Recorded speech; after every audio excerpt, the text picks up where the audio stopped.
filed and the arrests. Then it looks at the motions that were filed by the Menendezes prior to the trials. Then it looks at the first trial, which resulted in hung juries. Then the second trial, which resulted in convictions for first-degree murder of both Jose Menendez, the father, and a separate first-degree murder conviction for Kitty Menendez, the mother, as well as a conviction for conspiracy to commit murder and certain special circumstances allegations of lying in wait and multiple murders. That video then continues on, though. It goes through the penalty phase, where the Menendezes were either facing the death penalty or life without the possibility of parole as determined by a jury. Then the sentencing. Then it actually goes through the various appeals, the direct appeals, all the way up to the California Supreme Court. The first habeas petition, again, with the California Supreme Court.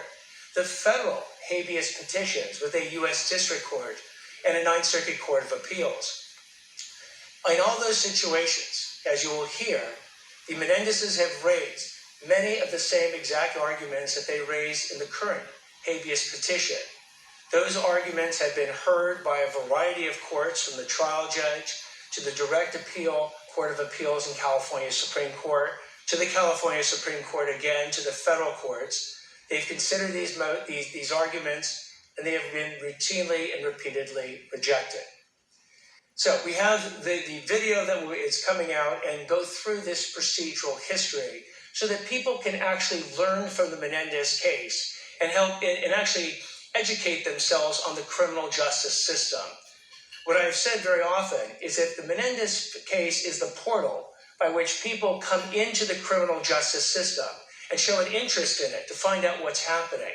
Then hopefully they will educate them further about what happened, not just in the Menendez case, but cases, criminal cases, that are occurring throughout this entire county, this state, and this country every single day. So the video is coming out today, and it'll be out on our website. The second thing that we have done today is that we have filed an informal response in connection with the habeas motion. As I mentioned before, there are these three parallel tracks: the habeas, the clemency, the resentencing. Again, the clemency is up to the governor. Resentencing we will be dealing with in the future, in the next coming weeks, with our response. But today we have filed the informal response on the habeas petition. Now, something you need to know about a habeas petition. It's not the direct appeal. The Menendezes have already had their direct appeal through the California Court of Appeals and California Supreme Court, and they have lost. They've even had one level of California habeas, which they lost, and one level of federal habeas, which they've also lost. So now they've come back for a second California habeas petition.